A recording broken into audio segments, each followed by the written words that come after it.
Hallelujah. Fatai ki whainga maari e koe ni kune te whatataha mai ki tau tolu tau ia ngai wheitu ke koe ni ka koe o whatataha pē o tua o tau iheni e koe ni o tau whamalo ke o tua i mea ko tau pē kune whai mai ki tau tolu ki mua pe tau kamata ko hanga e whamone more tau tau pē kene kui o na whafonga ka whai halotu whatapu i ngā hoi anga koe ni ki tau lotu o tua koe tamai ta ngata e whiona o mau unu mai o tua o mau ngoi apa sia moni ki a whiona e mau ilo kui ai ngai whialaki he mau ngahi mo ui ne ngahi mea nai tono unou ia ki mau tolu ak mau unu mai ki a whiona o tua mau ilo koe o tua maa a whiona ui kai ke whi mau ha uri mo ngai whi uke hau ke te koe ka mau tulolo i o ao o tua vete ki o ao he ko koe pe uke lava mea ko toa pe whaitapu e kina ngai polkalama ua mana ke mau whai he ahkoni mau tolu kotoa mau iheni ke tapu aki ki mau tolu e lei me langlangi wa au ia Christ ko mau whamu ui amen whaweta iki he iki pea ki mua pepe a kamata tau ki Talitali ko whamalo pe i homo kei lawa mai turi mai i he wiki atu koe ka ke te lava ni maiki mo ilo pe motoe mak whakasino to whangai kuno pe koe mea koe nai oma he iki ka au i hai pe tai mia ka ke te lava ko lue ka tau turi ke tau mai ki sae ne o tua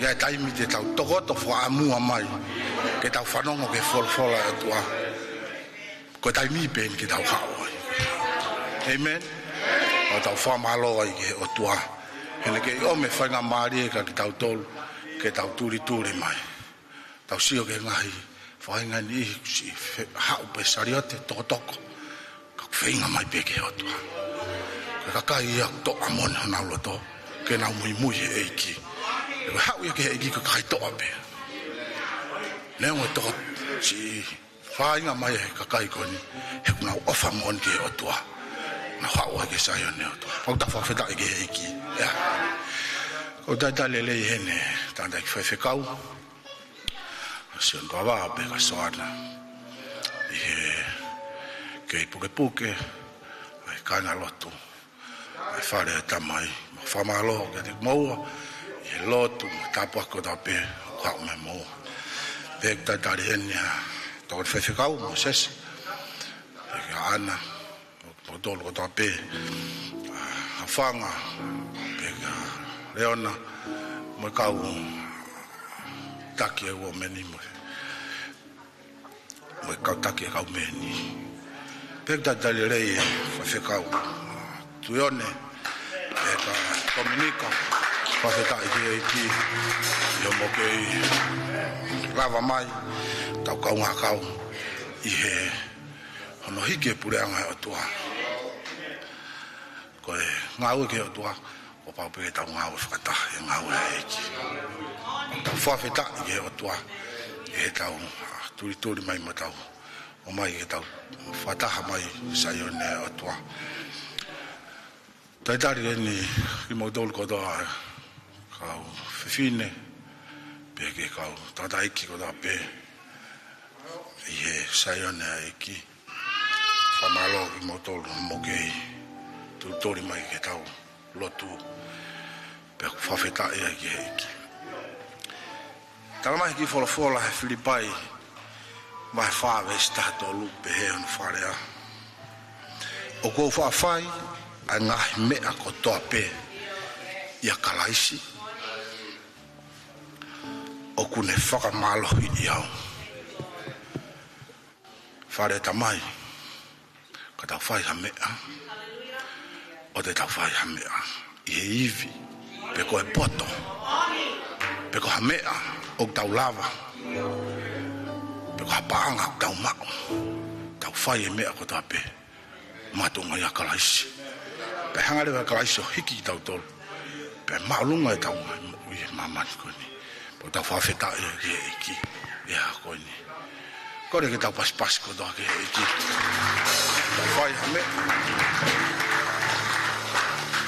tau fai me fai pe ya kalaisi ta dale re heni ai ka me fa feta ila ki si kau fine mai kau tangata na si mo mai pe sabat ko pe o teu ai ngai me area ke ta ngai hape ke fa hoi fua ke ki pa ta fa feta ke ki si kakai ko ni na wa turi mai ke ta ngai hape pe tau Talitali to ta saus pe ke ne kau Fatai malo saus ye ke ave atake si o mama man ye mo uya ngai lau mari ya ka fa Fatai ye ki pe tau fa malo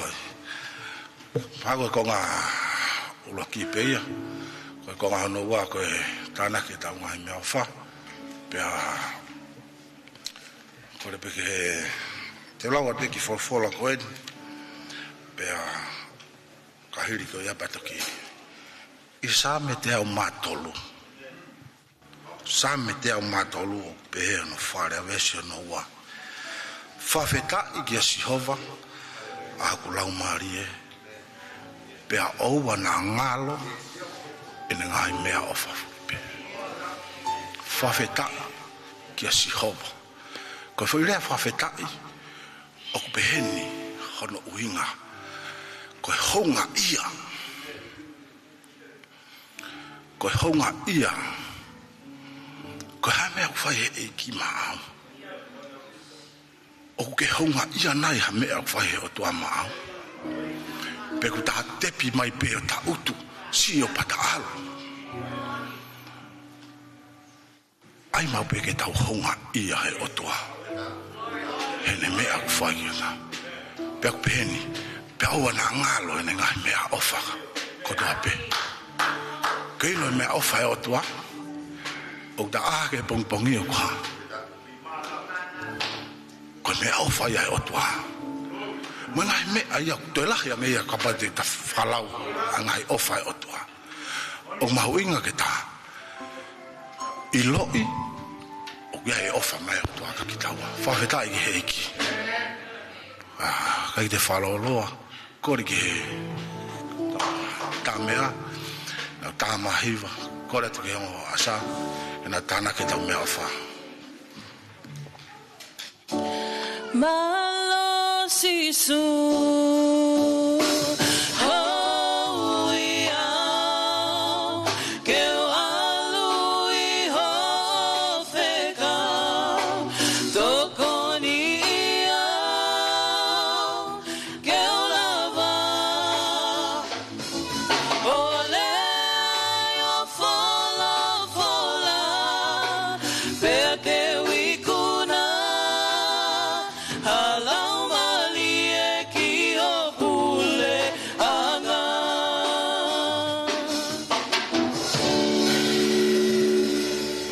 Hallelujah.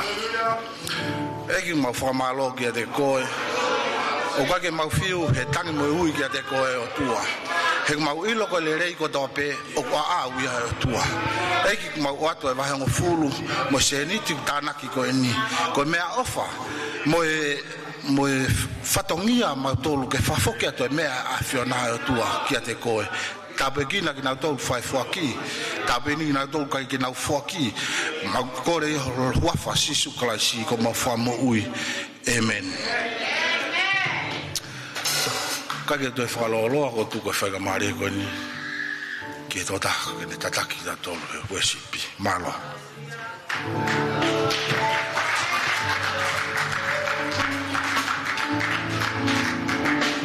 God is good all the time.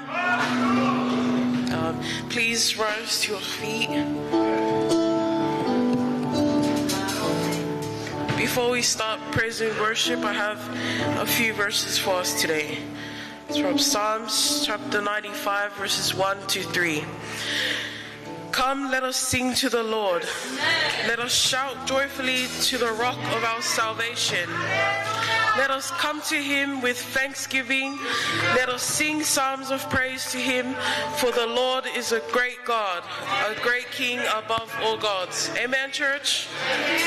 Let us take this time to reflect on his glory today, not only today, but tomorrow and forever. Amen, church? Let us sing to him joyfully and thank him for the strength and guidance that he continues to bless us with. Amen, church?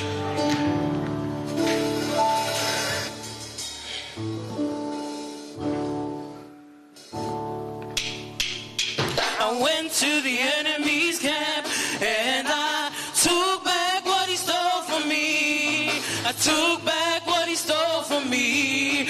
I took back what he stole from me. I went to the enemy's camp and I took back what he stole from me. Under my feet, under my feet, under my feet, under my feet, under my feet, under my feet.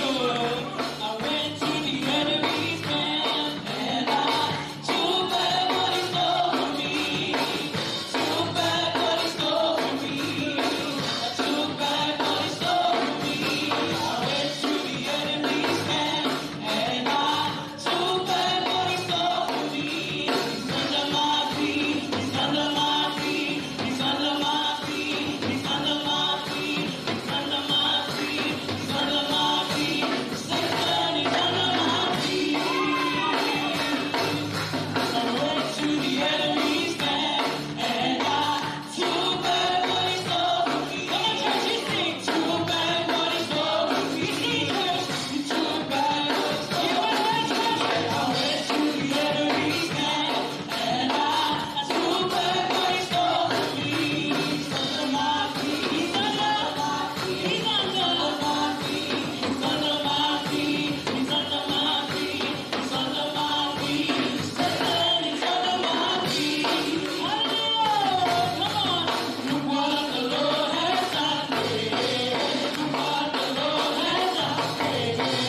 Sing our God reigns, our God reigns. Lord, you reign, our God reigns forever, forever. Your kingdom reigns. Sing hallelujah, hallelujah.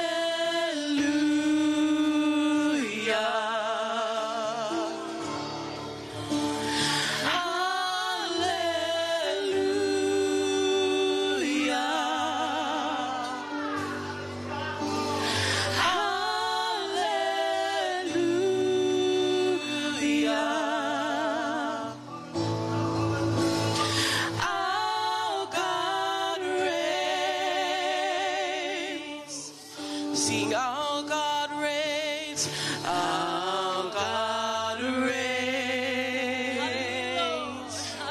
You reign on high, our God reigns forever, forever. Your kingdom reigns. Sing our God reigns, our God reigns. We worship you, Lord. Our God reigns forever, forever. Your kingdom reigns. One more time, sing our God reigns. Our God reigns.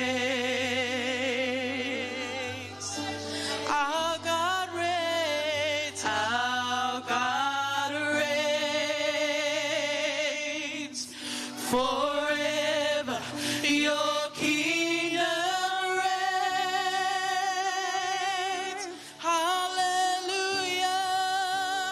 hallelujah.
mau whakawhetai atu.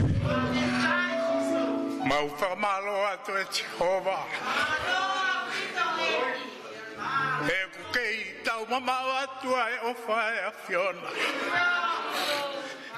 E nā ke whaki ho alo to whenana e whakatoku.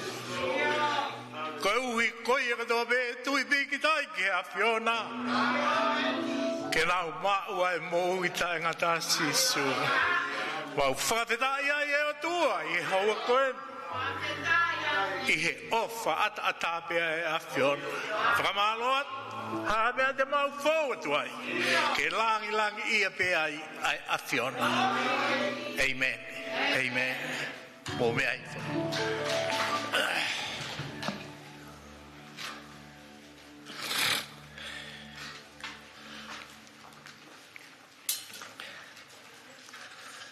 Koe le soni ko fili ke fai me ai ha vahe I he fiaf koeni wai ai he tohi whakaha pe I he ua o e vahe pe I he vesi uluaki ki hono nima whakaha vahe ua pe I he vesi uluaki ki hono nima Aia ku pehe hono whakarea. Tohi ki he angelo e siasi o Efeso. O ku whorowhora ki a ngahi me ani. Aia ku ne kuku a e whetu e fitu I hono ni mato matau. Aia ku ne ewe I he loto lotonga o e ngahi tuunga mama. Koula e fitu. O ko iloi ho ngahi ngā we, moho o whaiwhei ngā, moho o whaakātaki.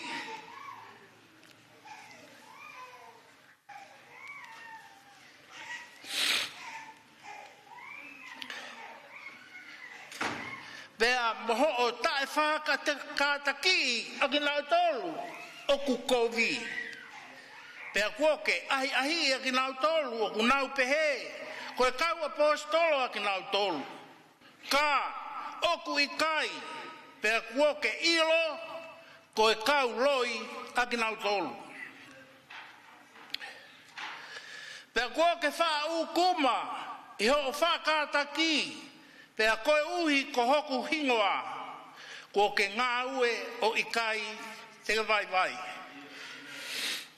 Ka o kuai ai mea, o kuau kovi ia ai, ki a te koe. Koe uhi kua ke mahui mei he uluaki o wha. Vesi ono ni ma. Kua ke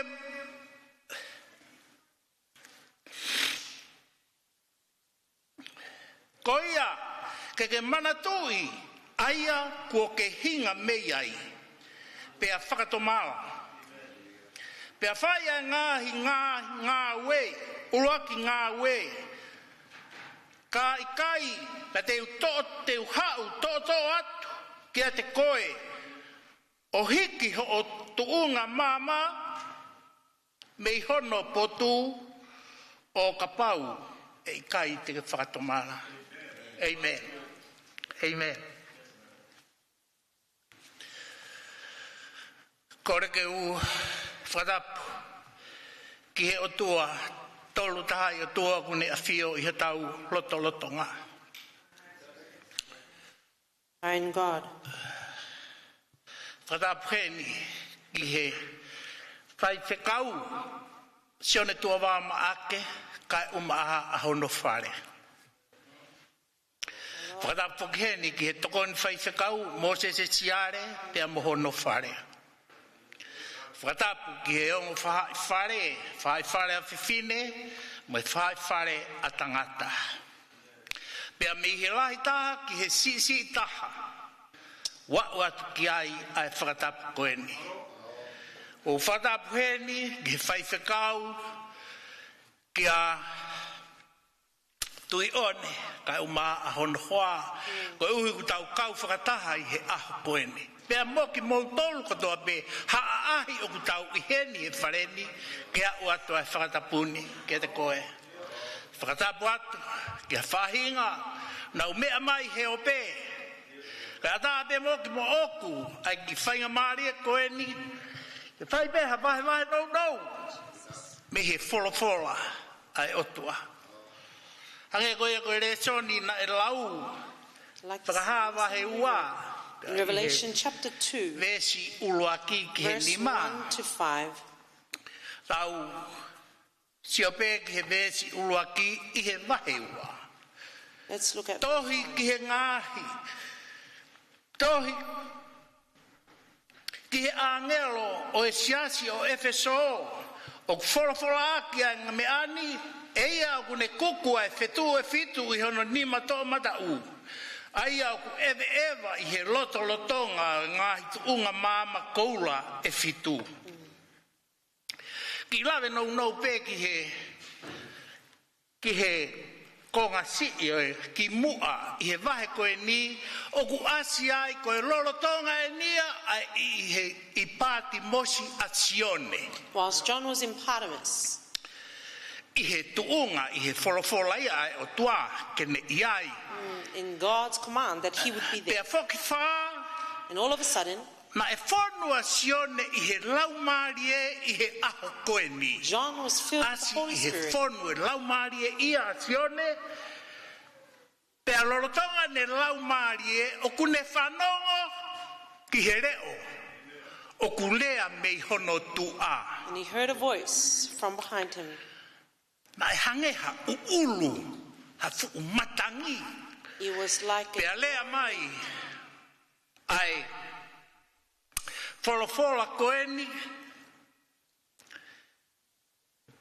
ko whakatokanga ke tohi aia ko ke whanongo ki ai to caution that he would record pea moia ko ke mamata ki ai and that which he pea has whai seen, and do ki he it. mea o ko whekau atu And do as I have commanded pa you. wasi heni But here, whekau ai whenga asione ke tafoki pea ihe ne tafoki na ne tō ki lalo hangeha and mate as John turned, he fell on his face ihe like mahi dead. mahi In the almighty power, e alahi foe nima tō matau o ku asia heni o ku kosi suia o ku asia I koe whanau tamai nia a tangata o ku otua mo tangata here is the Son of I God. hiri e nia o e pekia pe kuone to e tuu And after his death and resurrection, Wholofola tohi ki he angelo o e siasi I Efeso unto the angel of the church of Ephesus, o ku wholofola o ku uhinga ko e wholofola atu pe nia a sisu a fio I e sisu ai mea o ku hoko Jesus knew what was happening. pe loto ai a sisu ke whai ai tohi koe ni e sione fōu I a sione ki Efeso And through John, he intended this word for Ephesus. I he versi hono ua In verse 2, o ku pehe ai it says, o kuau I ro I ho ngahi ngā we mo o whaiwhai ngā mo o whaakātaki Yes. pea mo o tae wha kātaki aki nau tolu o ku kovi pea kuo ke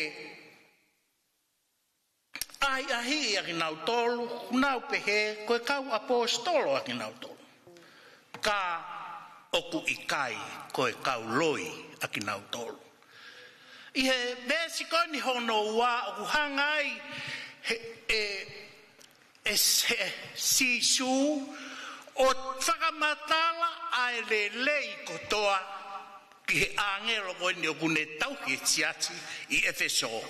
and here in verse 2, Jesus is speaking to the angel that is Te at I Ephesus. he whakamata kua uilo I au o ngā we. I know your works, Kua uilo ho o whaiwhai ngā. and I know thy labor Ho o whaakātaki. and thy patience, Ngahi le lei kotoa. all of which are good things. Whai he angelo na ane tau he siati That the o angel of the Efeso. church of Ephesus. Na ke kātaki ia kakai o kukovi. You were bearing those who were evil. Pea uho o whekumi pe koe kau apostolo mo oni eni pe kai. Pea na ake kumi o ilo tā koe loi. And you have Koe tested kau those apostolo who loi. call themselves apostles and they are not. Hanga e si su o whakamatala e le lei kotoa. Mo e ngā ue le lei o ku whai he angelo tauhi o e siasi o Efeso. Jesus was described. Ta hoko ki he vesi tolu. And unto verse 3. Pea ko ke wha ukuma o whakataki. Pea koe uhi ko hoku hingoa. Ko ke ngā ue o i kai te ke vai vai. Hallelujah. Kei, whakahiki kipe e sisu ai angelo koe ni na ane tauhi siasi o Efeso. Whahi ngā ue ke. Toki a mai ki he vesi hono wha. Koe vesi hono wha, pea mo e vesi hono nima. Koe vesi a ku whaia ia whakamamafa o e ako naki o e whiafi koe ni. Hallelujah. I vesi hono wha. In verse 4, Oku pehe mai. it says, Ka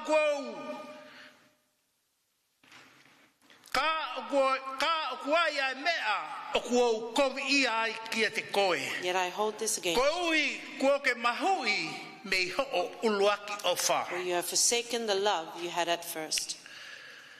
Whai mea ni o ku hangai e sisu o whakamahino ki he angelo tauhi koe ni o Efeso. Whaka ofa e tafa aki kotoa. Ki whai mea pēni. All things are good except Ko that ene to'o a ene o wha mei he uluaki o you wha. have taken your love from the first. Ko e to'o ko eni a e uluaki o wha o ku uhinga ia. Kai te ke toe o wha koe kia sisu. Meaning you do not Uhinga ia love a e Jesus topi ko anymore. eni. That is what Na e this verse whakahoko means. e siono ki he siasi, ki he angelo tauhi. Whaka ofa kotoa e ngā we. E kusia All the ho things you're whainga doing te is tapa great. aki kehe. In every O e side. mo ui. Kaku e whakapapaui. A whioi e o tua e sisu, e whanautanga e tangata. Kua hiki e ne o wha ana. Taka me aia na e kovi i ai. Ahono whina ngalo. And that is why his will Mea pe ia is taha. against it. One thing, Ngahi mea koe whaka o whaka. all things, Toki whai mea pe ni e taha. just this one thing, Ko ho o mahui me he uluaki o that you have wha. left your first love. Whare e tamai. Father's house. Urea hanga tonu he ni kia ki tau tolu he whiafi koe ni. Mo oni e tau ngahi ngā ue. True, all about deeds. Whai atu e. Attending Whai church, moe. and this and that. Ka koe mole ai ofa. But when Uhinga our love he ni for koe God, mole ofa ki he The love otua. for God. Koe That's what mole we're talking ofa about. kia sisu When we kalaisi. left the love He for koe God, mole pea e ofa ia when love kia is gone, sisu kalaisi. Koe mole ia e ofa ki ho kaunga True. tangata. You lose your Ki ho love for your kaunga neighbor, kononga. for your O fellow au journey. mole ofa ki ho toko ua. Kai ke Even love aunga. for your Aha brother o and ofa. sister. True. Kia te au. Ka pau aku ke whehia. Ki ho toko ua. Tā mai he polofola. Foi lea mawinga. Such a O e important whiafi koe ni ko ofa. Love. Taka tau kahanga e tau tolu o whakamatala ia ofa he whiafi koe ni. And if we Te could tau aho explain ia ki love, tau tolu. we would be here Ko ofa tomorrow. aku whaakātaki. Love is Ko patient. Ofa ki he otua aki holoto kotoa. Oi. Mohoi vi kotoa. Holau maria kotoa.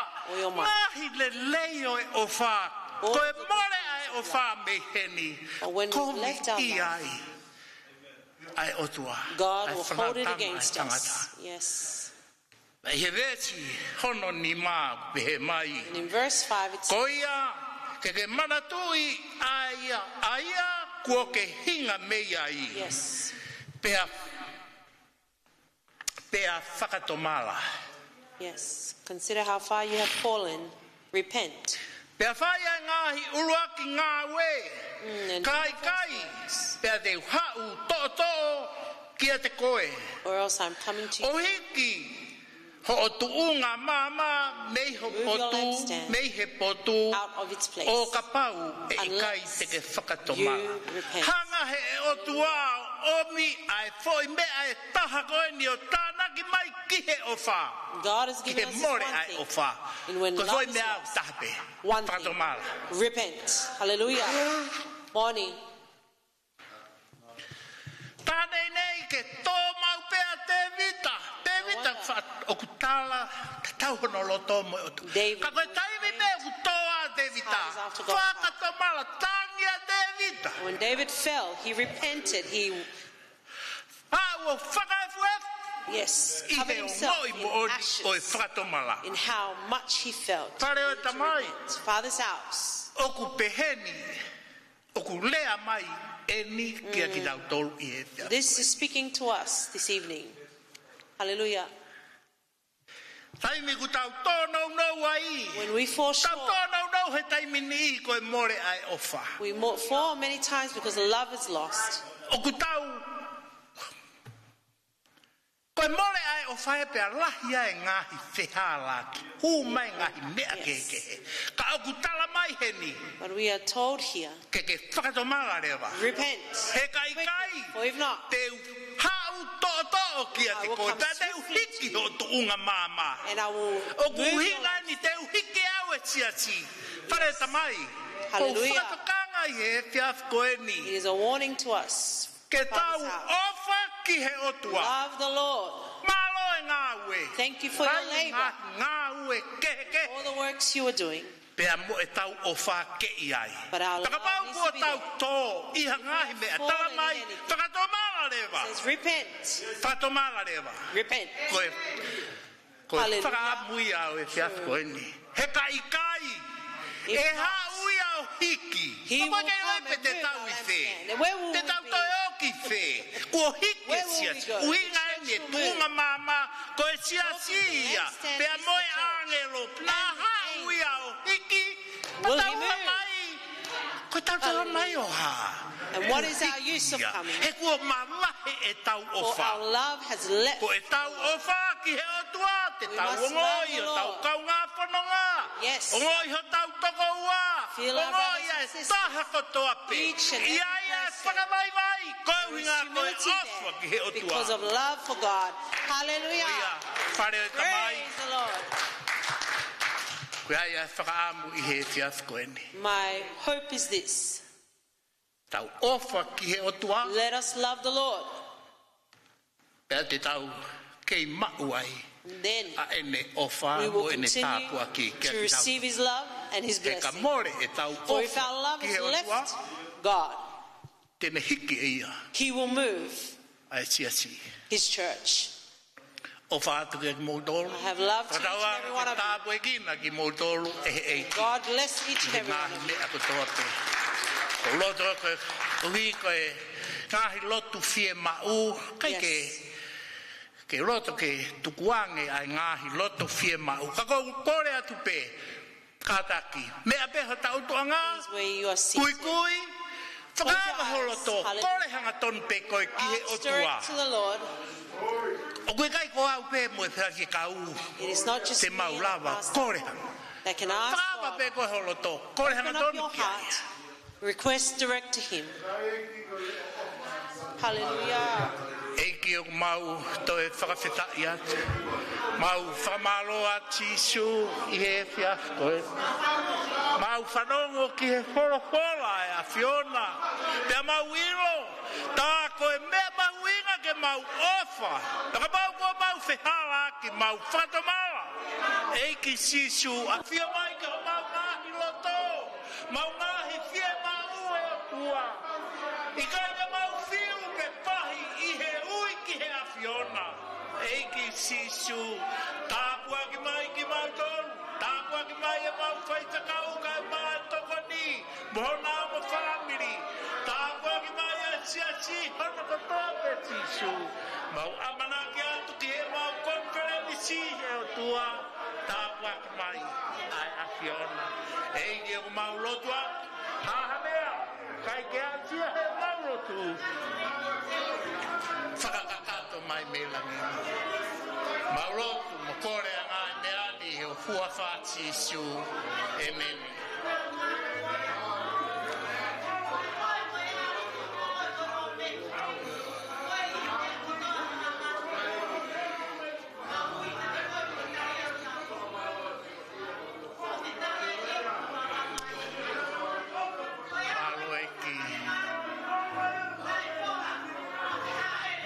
Chisu Maloik Yo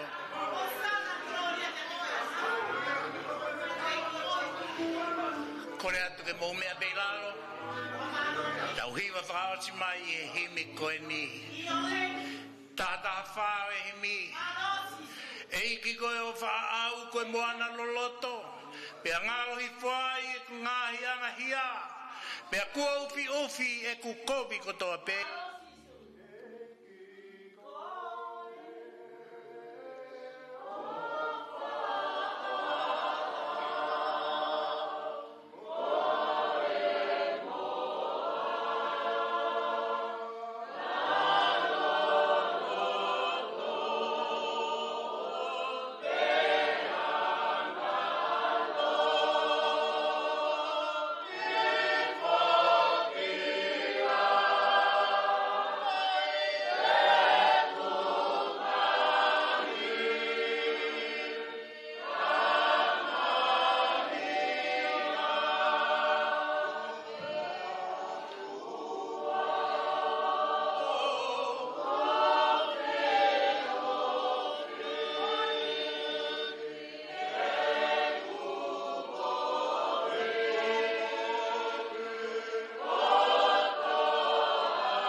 Kata ko kore atu ki e whaifkau te one, kata ki o lot whaos mai, mapitau tō. Mālo. Mālo ek. Iyo. Mālo sisu. O whakamooni, o wikai tu aha o tua ke ua aki homa o tua. Iyo. Tua koe o isileri. Oni. E tūre pete ke mohe. Oni. O whanongo ki o leo o whahe ki afkoini. Iyo eki. Mau whai e mau ngā ue mea lahi mue mau hela ia. Iyo. Mau hui e ua ki o whaha, koe haha no koe aona. Oni. Tua me whakatokanga mai ke ti mau tōru. Ke puke mau e ua ki ofa koe ia. e ona amori ma ki matolo ko ofa ya o ku mooni Fatai te mau framalo o lea mai e ia ko ni ka petina e ho sia si ka o se tua pau ka pe po ke so ana maloi ta te ko si mo se pe mo o mau ka ta e ia fini e pa no o toanga e mau mo i ki he apiona maloi ta ki ia ko ni maloi si si me feo anga fuka we tu ko mau lo do moni alba mo ofa ko ia ko ia o ku mo ni i wa ki ma do mama ni ko ia ki mau mau lo tu ko ia ki mau ka ka si asi ko ofa i lo ia ki ma do moni ko fa na ai apiona maloi ka petina fa de house ko ia mai ko po ate ka be ki si asi ho ko to maloi ko fa nga male ko mau inasi ai tu ko mau lo tu ia ka mau ma me fa ni ave ha ki ma do ko mau ia ki ka ha